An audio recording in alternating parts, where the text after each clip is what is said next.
विवेकानंद के YouTube channel पर आप सभी का स्वागत है। मैं आशा करता हूं कि आप लोग सभी अच्छे होंगे, स्वस्थ होंगे। आज मैं आपके लिए पर्यावरण के महत्वपूर्ण 30 प्रश्न लेके आया हूं, जो सभी परीक्षाओं में बार-बार पूछे जाते हैं, जो आज बहुत महत्वपूर्ण होने वाले हैं इस वीडियो में। तो इससे पहले यदि आप लोगों ने विवेकानंद के YouTube चैनल को सब्सक्राइब नहीं किया है, तो प्लीज़ विवेकानंद के YouTube चैनल को सब्सक्राइब करें और बेल आइकन को भी प्रेस कर दें, जिससे मेरे नोटिफिकेशन आपको तुरंत मिलते रहें। तो आज का पहला क्वेश्चन है उत्तर पूर्व भारत का सबसे बड़ा राष्ट्रीय उद्यान कहाँ है? तो इसका सही आंसर है अरुणाचल प्रदेश। यानी उत्तर पूर्व भारत का सबसे बड़ा राष्ट्रीय उद्यान अरुणाचल प्रदेश में है।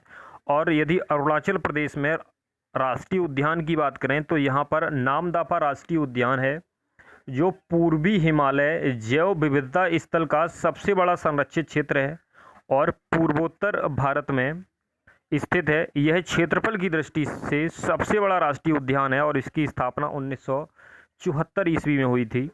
हमारा अगला क्वेश्चन है कौन सा विकल्प गलत है?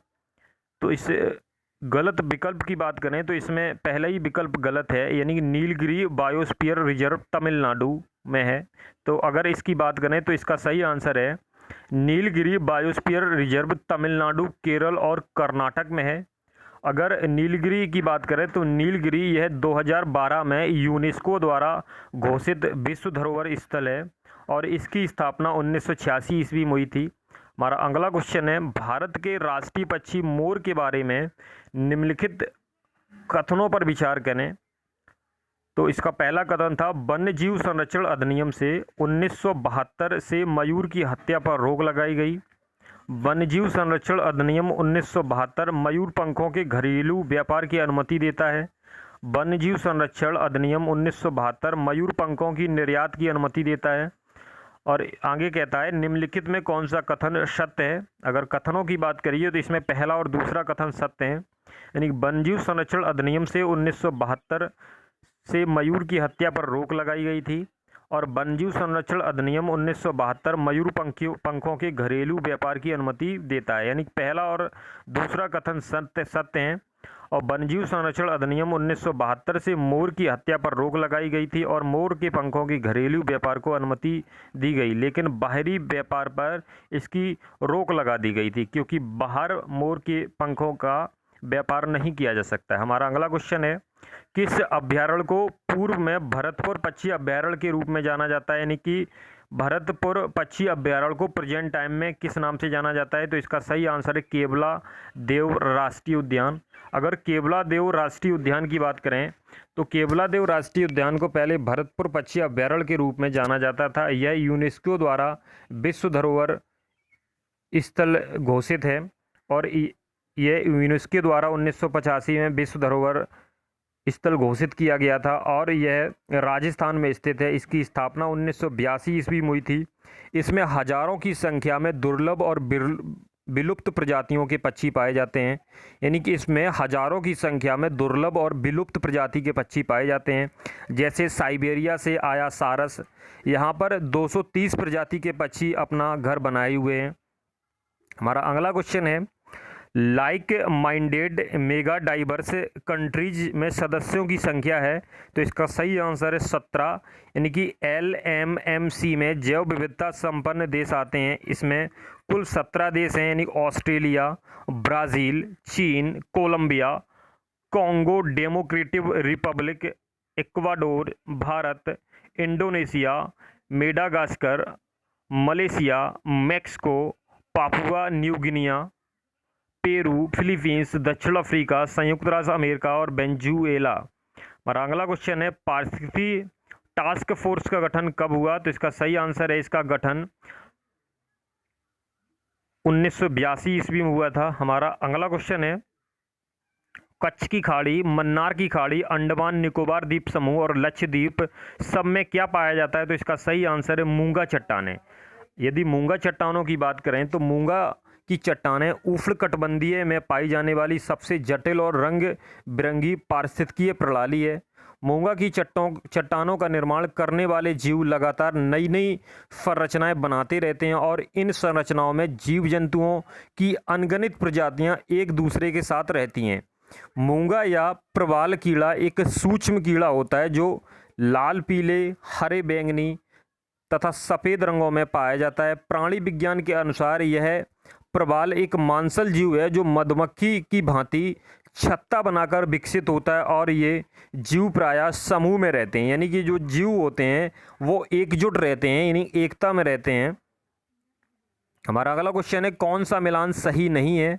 तो अगर इन मिलानों की बात करी जाए तो इसमें जो डी है, कोलेरू आर्द्रभूमि कर्नाटक, ये मिलान सही नहीं है, यानी कोलेरू आर्द्रभूमि आंध्र प्रदेश में है और इसका कारण चौथा विकल्प गलत है। इसी कारण यानी कि चंद्रताल आर्द्रभूमि हिमाचल प्रदेश में और पंगोग जार जम्मू और कश्मीर में और पिचोला झील राजस्थान में, यानी कोलेरू आर्द्रभूमि ये आंध्र प्रदेश में, कर्नाटक में नहीं है। हमारा अगला क्वेश्चन है, भारत में स्थानिक पौधों की प्रजातियों की संख्या सबसे अधिक किस क्षेत्र में है? तो इसका सही आंसर है हिमालय क्षेत्र में, यानी कि भारत में स्थानिक पौधों की प्रजातियों की संख्या सबसे अधिक हिमाचल क्षेत्र में है, यानी हिमालय क्षेत्र में, हिमालय क्षेत्र में है। हमारा अगला क्वेश्चन है, पृथ्वी सम्मेलन का दूसरा नाम क्या है?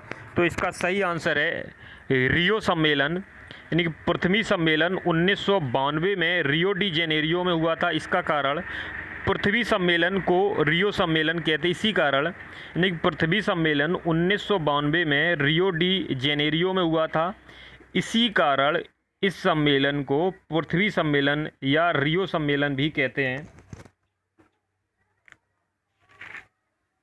अगर पृथ्वी सम्मेलन की बात करें तो ये 3 जून 1992 से 14 जून 1992 को ब्राज़ील के रियो डी जेनेरियो में हुआ था और इसमें 172 देशों ने भाग लिया था। इसके पश्चात सन 2002 में दक्षिण अफ्रीका के शहर जोहानिसबर्ग में पृथ्वी सम्मेलन आयोजित हुआ था। हमारा अगला क्वेश्चन है, निम्नलिखित में से विश्व का सर्वप्रथम ग्रीन हाउस गैसीय निरीक्षण उपग्रह कौन सा है? तो इसका सही आंसर है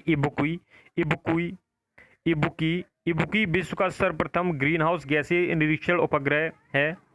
अगर इबुकी की बात करें तो इबुकी दुनिया का पहला अंतरिक्ष यान है जिसका कार्य ग्रीन हाउस गैसों की निगरानी करना है। इबुकी अवरक्त सेंसर से लैस है, यानी कि इबुकी अवरक्त सेंसर से लैस है जो वातावरण में CO2 और मीथेन के घनत्व को मापता है। इबुकी जापानी अंतरिक्ष एजेंसी JAXA द्वारा 23 जनवरी 2009 को तनेगाशिमा कॉस्मोड्रोम से लॉन्च किया गया था, यानी कि ये JAXA के द्वारा लॉन्च किया गया था। अगर इसके फुल फॉर्म की बात करें तो इसका फुल फॉर्म है जापान एरोस्पेस एक्सप्लोरेशन एजेंसी, ये जापान की अंतरिक्ष एजेंसी है।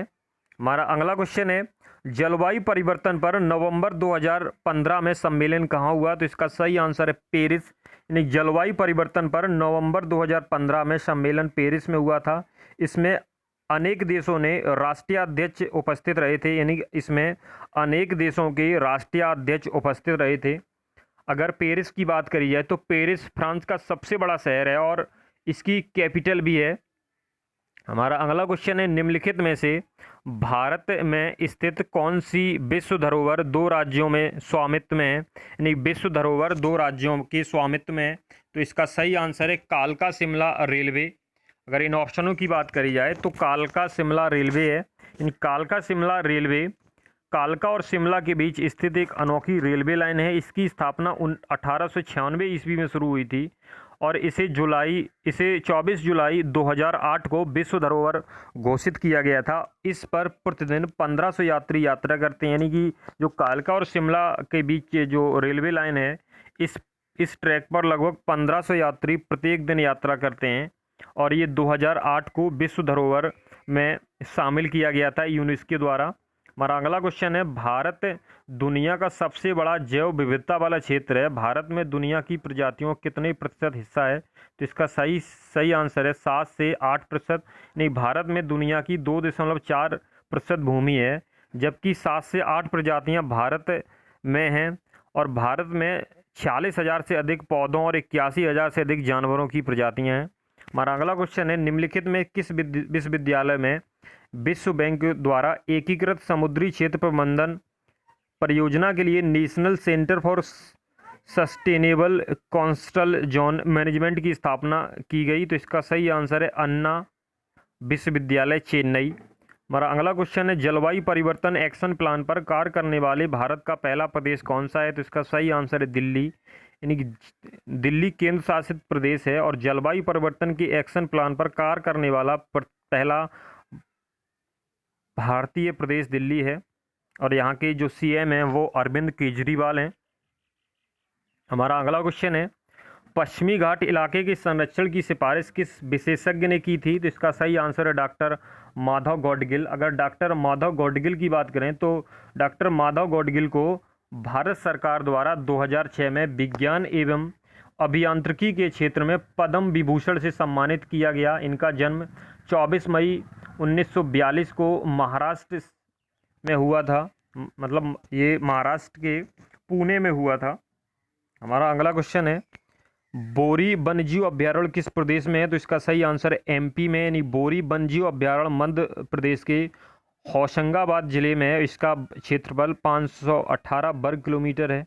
और अगला क्वेश्चन है, कुनो वन्यजीव अभ्यारण्य किस प्रदेश में है? तो इसका सही आंसर है मध्य प्रदेश, यानी कुनो वन्यजीव अभ्यारण्य को कुनो पालपुर वन्यजीव अभ्यारण्य भी कहा जाता है। यह मध्य प्रदेश में ग्वालियर से 200 किलोमीटर दूर स्थित है। इसका क्षेत्रफल 900 वर्ग किलोमीटर है। हमारा अगला क्वेश्चन है, विश्व संरक्षण निगरानी केंद्र का मुख्यालय कहाँ है? तो इसका सही आंसर है कैम्ब्रिज और विश्व संरक्षण निगरानी केंद्र कैम्ब्रिज आधारित संस्था है। हमारा अगला क्वेश्चन है, एशियाई शेर भारत के किस राज्य में पाए जाते हैं? तो इसका सही आंसर है गुजरात में। एशियाई शेर गुजरात के गिर के जंगलों में पाए जाते हैं। हमारा अगला क्वेश्चन है, क्लीन एनर्जी में सबसे ज़्यादा निवेश किस देश ने किया है? तो इसका सही आंसर है चीन। और क्लीन एनर्जी में सबसे ज़्यादा निवेश चीन ने किया है। इसके बाद क्रमशः यूरोपियन यूनियन, अमेरिका का नंबर आता है। हमारा अगला क्वेश्चन है, PM10 और PM2.5 निम्नलिखित में किसका सैंपल है? तो इसका सही आंसर है पर्यावरण प्रदूषण का। यानी कि PM10 की बात करें तो PM10 वो कण हैं जिनका व्यास 10 माइक्रोमीटर होता है और इन्हें फाइन पार्टिकल्स भी कहा जाता है। पर्यावरण विशेषज्ञों का कहना है कि PM10 को रेस्पायरेबल पार्टिकुलेट मैटर भी कहते हैं। और PM2.5 की बात करें तो PM2.5 वायुमंडलीय कण पदार्थ को संदर्भित करता है जिसमें 2.5 माइक्रोमीटर से कम व्यास होता है, यानी कि इसमें 2.5 माइक्रोमीटर से भी कम व्यास होता है, जो मानव बाल के व्यास के लगभग 3% है। यानी कि यह मानव बाल के व्यास के लगभग 3% है। अगला क्वेश्चन है, जलवायु परिवर्तन आकलन INCCA के लिए भारतीय नेटवर्क में संस्थानों की संख्या क्या है? तो इसका सही आंसर है 127।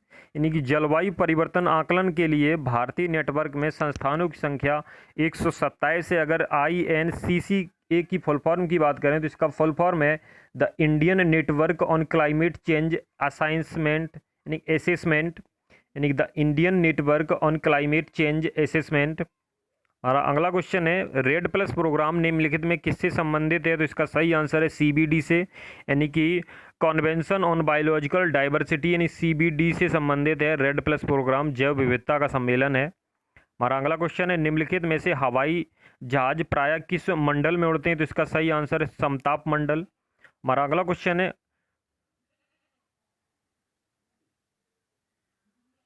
कुंडनकुलम परमाणु ऊर्जा संयंत्र कौन से राज्य में स्थित है? तो इसका सही आंसर है तमिलनाडु में। और अगला क्वेश्चन है, विश्व में प्लेटिनम का उत्पादन किस देश में सर्वाधिक होता है? तो इसका सही आंसर है दक्षिण अफ्रीका में। और यहाँ पर सोना भी सर्वाधिक पाया जाता है। हमारा अगला क्वेश्चन है, विश्व में सबसे बड़े एवं घने वन कहाँ पर हैं? तो इसका सही आंसर ब्राज़ील। हमारा अगला क्वेश्चन है, निम्नलिखित में से ग्रेनाइट किसका एक उदाहरण है? तो इसका सही आंसर है आग्नेय चट्टान का। और मेरे पिछले वीडियो का क्वेश्चन था जिसका आंसर देख लेते हैं। क्वेश्चन था, भारतीय संविधान में राजभाषाएं किस अनुसूची में वर्णित हैं? तो इसका सही आंसर है भारतीय अनुसूची की 8वीं अनुसूची में 22 भाषाएं वर्णित हैं। इसमें मूल रूप से 14 भाषाएं वर्णित थीं, लेकिन वर्ष 2003 में मैथिली, डोंगरी, बोडो और संथाली भाषाओं को 8वीं अनुसूची में जोड़ा गया था। और मेरा आज का क्वेश्चन है इस वीडियो का, वर्तमान में भारतीय संविधान में कितनी राजभाषाएं वर्णित हैं? तो इसका आपको आंसर देना है। तो थैंक्स फॉर वाचिंग। और इससे पहले यदि आप लोगों ने विवेकानंद के यूट्यूब चैनल को सब्सक्राइब नहीं किया है तो प्लीज़ विवेकानंद के यूट्यूब चैनल को सब्सक्राइब करें और बेल आइकन को भी प्रेस कर दें, जिससे मेरे नोटिफिकेशन आपको तुरंत मिलते रहें। थैंक्स फॉर वाचिंग दोस्तों।